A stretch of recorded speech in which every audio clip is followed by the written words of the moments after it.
लीला तब आया करिए, कथा के समय नहीं आई। ध्यान दीजिए, मेरी बात कड़वी लगी होगी लेकिन ये भी आपके उपयोग के लिए ही होगा, इसको ध्यान दिया करिए। आज की माताओं के लिए संदेश क्या है? एक बेटी को मैंने देखा, उनका हाथ ऐसे था तो हमको लगा, चूंकि आयुर्वेद से जुड़े हुए तो हमको दया आ गई भीतर में कि लगता है इनको हाथ में कोई घाव वगैरह हो गया है। हमने पूछा कि बेटा हाथ ऐसे की हो, क्या है, कोई हाथ में गड़बड़ी हुई है, एक्जिमा वगैरह हो गया है? चूंकि मेरे भी हाथ में एक बार एक्जिमा हो गया था बचपन में। 10 साल तक उस कष्ट को मैंने झेला है, कई प्रकार की दवाइयां खाता रहा लेकिन मिटता ही नहीं था। अचानक कैसा संजोग आया, दिमाग में बात आई, जहां लोग गाय को बांधते हैं ना, खिलाते पिलाते हैं, वहां गाय पैखाना पेशाब सब कर देती है, कुछ कीचड़ भी बन जाता है। और डॉक्टर साबुन मना कर दिया था तो मिट्टी से ही हाथ धोता था। शौच बाहर गया कमंडल में पानी लेकर, उधर से आया तो जहां गाय बंधी थी वहीं कमंडल में पानी लेकर थोड़ा गिराया, जमीन गीली हो गई, वहीं में हाथ ऐसे धोने लगा। हाथ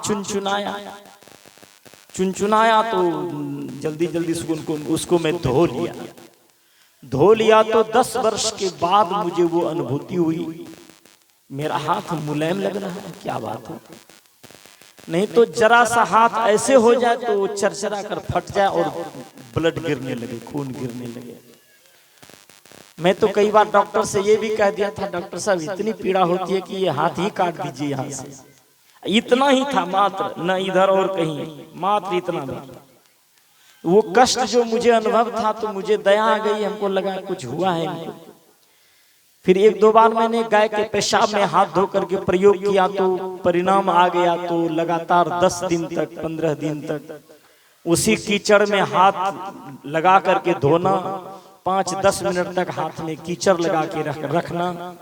इसी प्रयोग से मेरे हाथ का वो घाव छूट गया। मुझे याद आ गई, हमने कहा कि बेटे को कुछ हुआ है हाथ में, तो दूसरी बच्ची कहती है कि नहीं बाबा इनको कुछ हुआ नहीं है। मैंने कहा तब हाथ को ऐसे रखिए, कहा कि हाथ में मेहंदी लगाई है। मेहंदी लगाना गलत नहीं है, हाथ में आप मेहंदी लगाइए, अच्छी बात है, किंतु मेहंदी हम लगाएं और जब हम मेहंदी सजाएंगे हाथ में तो माँ जानकी की तरह हम अपने हाथ से आटा गूंदना और भोजन बनाना, अपने सास ससुर पति देवर को खिलाना, पूरे परिवार को अपने परिवार समझ करके उनके जीवन में समर्पित कर देना, उनकी सेवा में अपना जीवन। समझिए जीवन का व्यक्तित्व क्या है। आजकल की माताओं के लिए संदेश दिया है मां जानकी ने।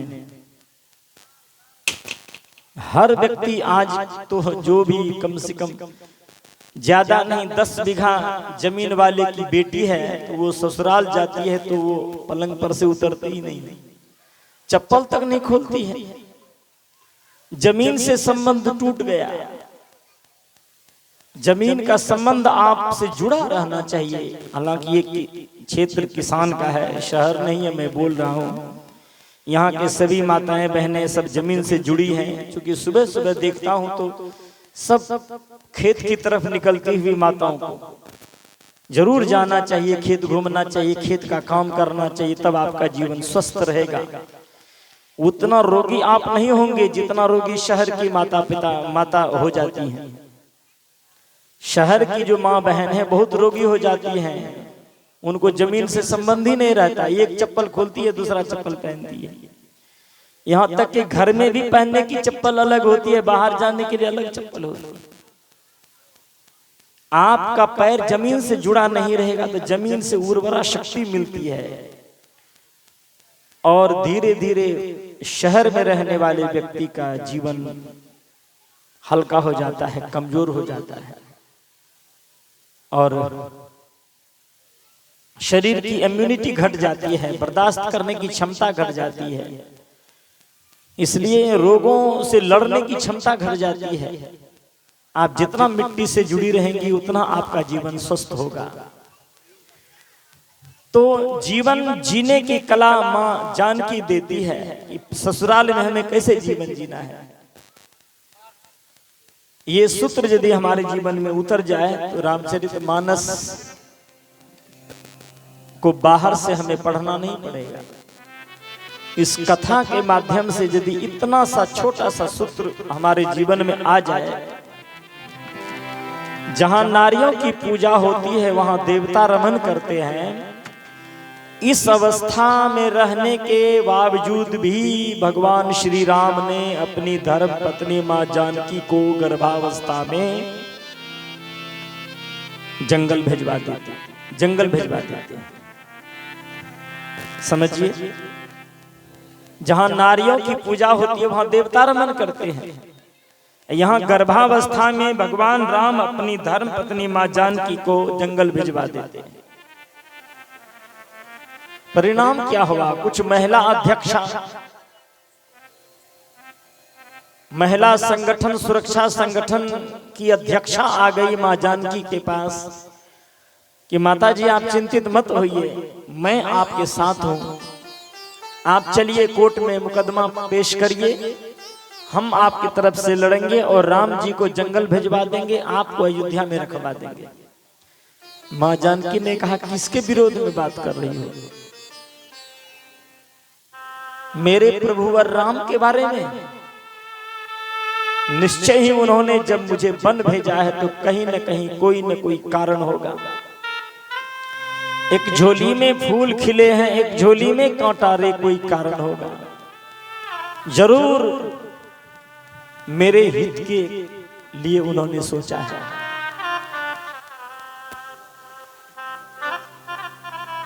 भगवान राम का विरोध मां नहीं करती है मां जानकी, जबकि उनके सहयोग में भी, उनके पक्ष में भी कई नारियां हो गई। उस समय जिस समय नारियों को 100% आरक्षण मिला था, आज की नारियों को 50% आरक्षण मिला है। एक दिन तो एक माँ कह रही थी, बहन कह रही थी कि आप जानते हैं कि नहीं हमको 50% आधा आरक्षण मिल चुका है। हाँ वो तो जानते हैं, सरकार ने हमको 50% आरक्षण दिया है, तो अब आज दिन से आधा काम आपको करना है, आधा काम हम करेंगे। तो घर वाले ने कहा करता तो हूँ, तुम बाहर की ड्यूटी करती हो तो मैं घर में काम कर लेता हूँ। कहा ऐसे काम नहीं चलेगा। कहा तब 4.5 महीना हम रखेंगे, 4.5 महीना आप रखिए। हो पाएगा? पुरुष को नहीं हो पाएगा। मां को पूर्ण अधिकार मिला है, 9 महीने तक अपने गर्भ में संतति को रखती है और वो संस्कार देती रहती है।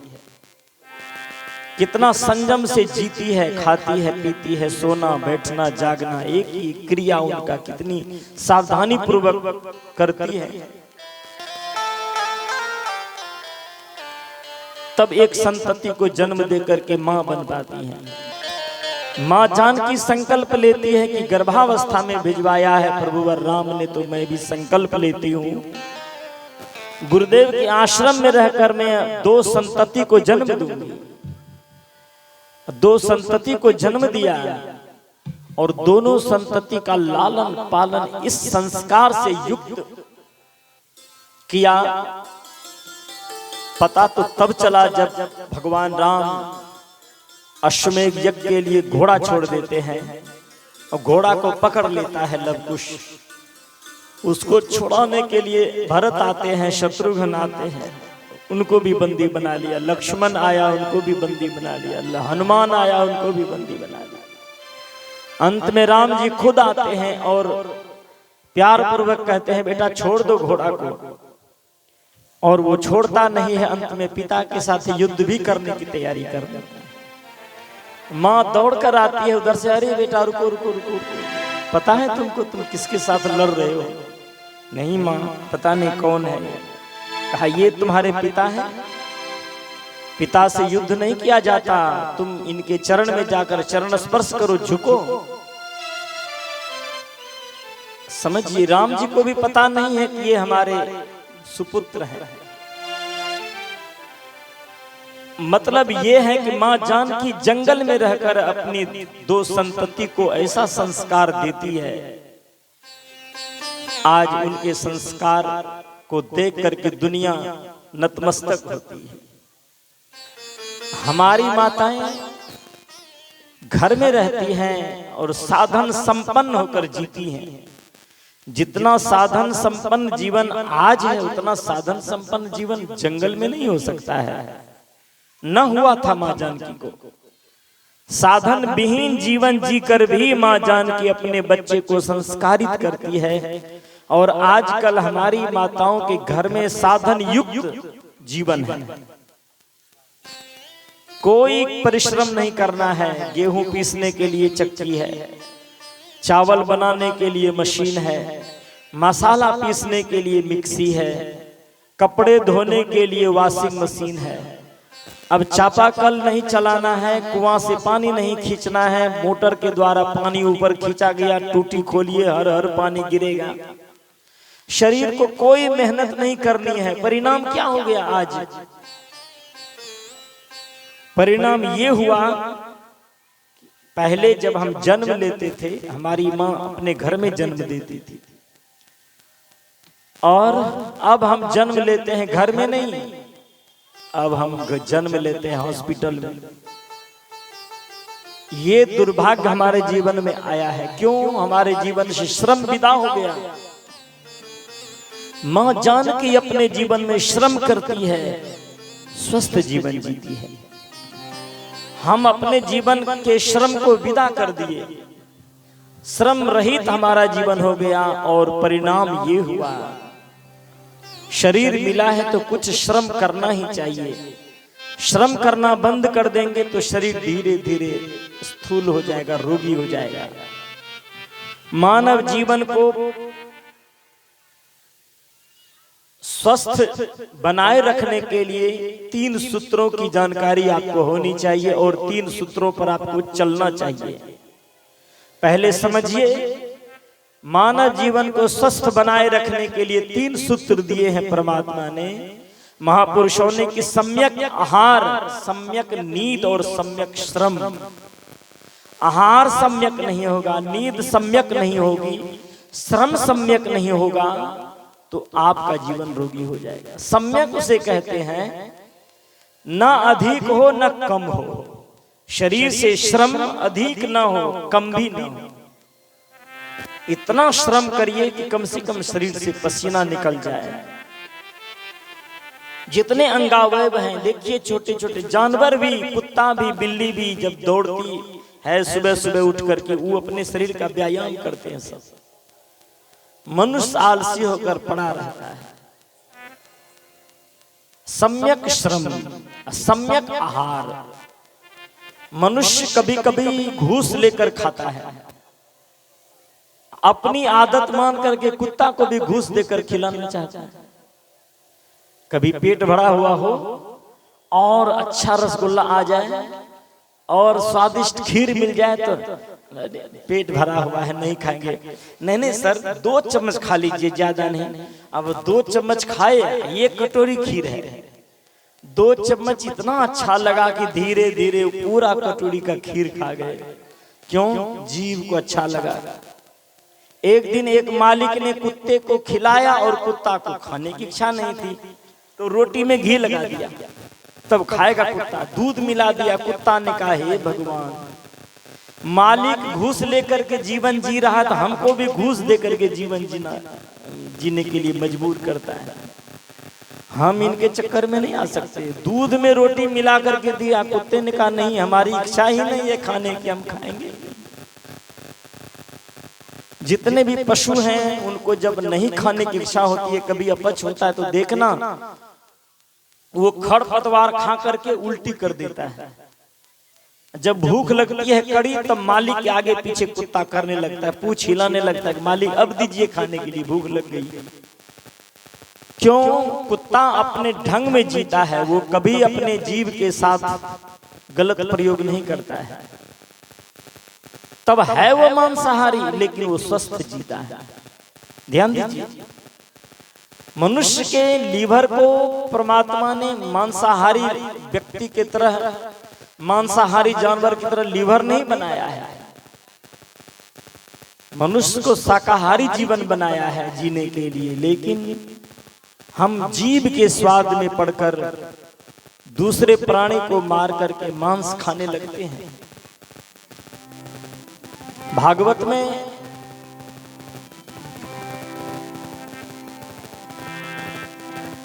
रघुवंश में, राम के वंश में ही एक राजा हुए,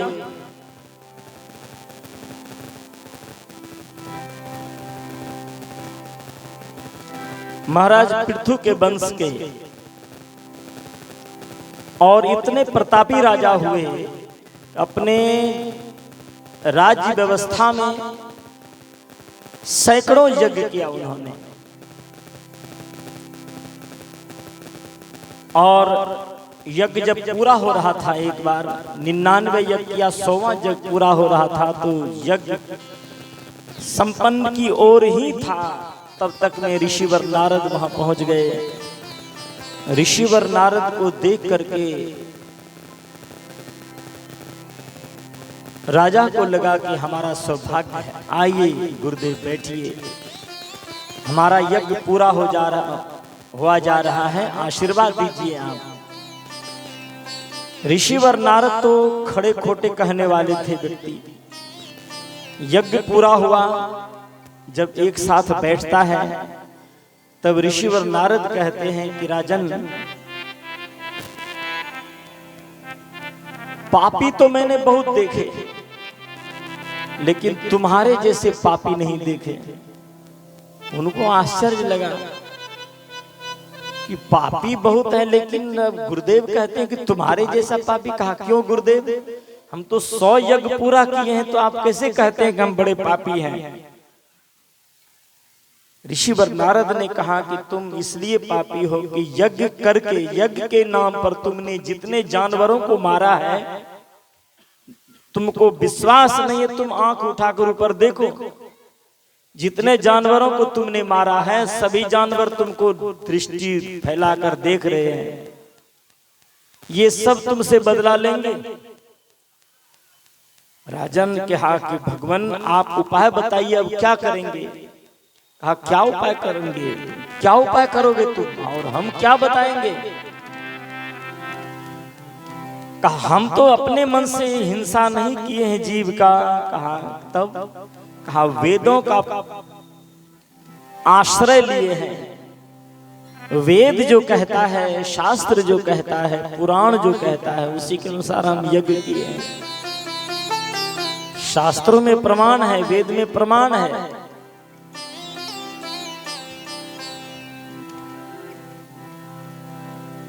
कभी घोड़ा पकाना, कभी बकरी पकाना, कभी गौ पकाना,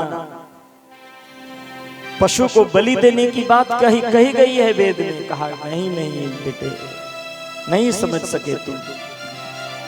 वेद में पशु बलि देने का मतलब है तुम्हारे जीवन में जो पशुता है, मनुष्य के जीवन में जो पशुता है, यज्ञ करके यज्ञ की अग्नि में उस पशुता का हवन कर दो, उस पशुता को जला दो, मार दो। मनुष्य के जीवन की पशुता मनुष्य को परेशान करती है,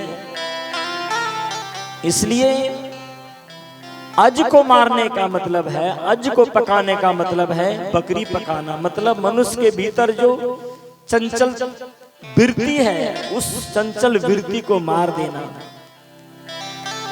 आशु यानी घोड़ा पकाने का जो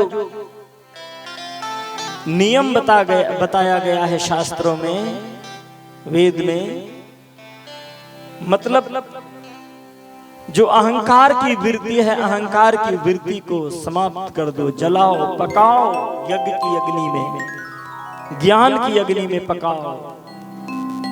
यज्ञ करने का ये तात्पर्य होता है।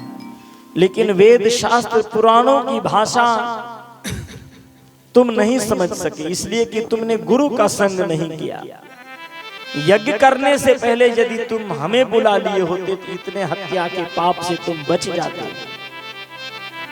बेटे, मनुष्य की स्थिति वैसी हो गई है, एक बड़े घर में एक बड़ा सेठ था, उसको माड़ पीने की आदत पड़ गई थी। रोज वो चावल बनता था, चावल से जो माड़ गिरता है उसको पीता था। एक दिन राज्यसभा में बैठे थे, इधर भात बन गया, माड़ जैसे गिरा, उसकी पत्नी ने सोचा कि सेठ जी को बुला लूं माड़ पीने के लिए, लेकिन अब भरी सभा में बैठा है तो कैसे बुलाऊं। अपने बेटे से कहा, बेटा जाओ पिताजी को बुला के ले आओ, इशारा कर देना माड़ तैयार है पीने के लिए, माँ बुला रही है। बच्चे ने सोचा कि कैसे बुलाऊं, भरी सभा में यदि बोलूं पिताजी माड़ तैयार है, माँ बुला रही है पीने के लिए, तो लोग कहेंगे कि मुखिया जी को, सेठ जी को अच्छा और सब भोजन नहीं लगता है कि ये माड़ पीता है। मर्यादा का सवाल है। लेकिन लड़का तेज था, अपना दिमाग लगाया और पिताजी को 2 बार सूचना दिया, पिताजी आवश्यक काम है, आप भीतर आइए। कहा रुक, आ रहा हूँ बेटे, आ रहा हूँ। 5 मिनट हो गया, 10 मिनट हो गया, माँ कहती है जाओ जल्दी से लाओ बुला करके, नहीं तो ठंडा हो जाएगा माड़। लड़के ने कहा अब क्या करूं, पिताजी आ नहीं रहे हैं। तो भरी सभा में जाकर अपने पिता से कहते, पिताजी एक आवश्यक सूचना। बताओ क्या बात है। कहा कि धानुपुर से माड़ूराम आए हैं, कठुतिया घाट में बैठे हुए हैं, मिलना हो तो मिल लीजिए, नहीं तो शीतलपुर को चले जाएंगे। अब वो सेठ समझ गया, इशारे से कहा कि धानुपुर से माड़ूराम। सेठ समझ गया, अच्छा भात बन गया, माड़ बन गया है।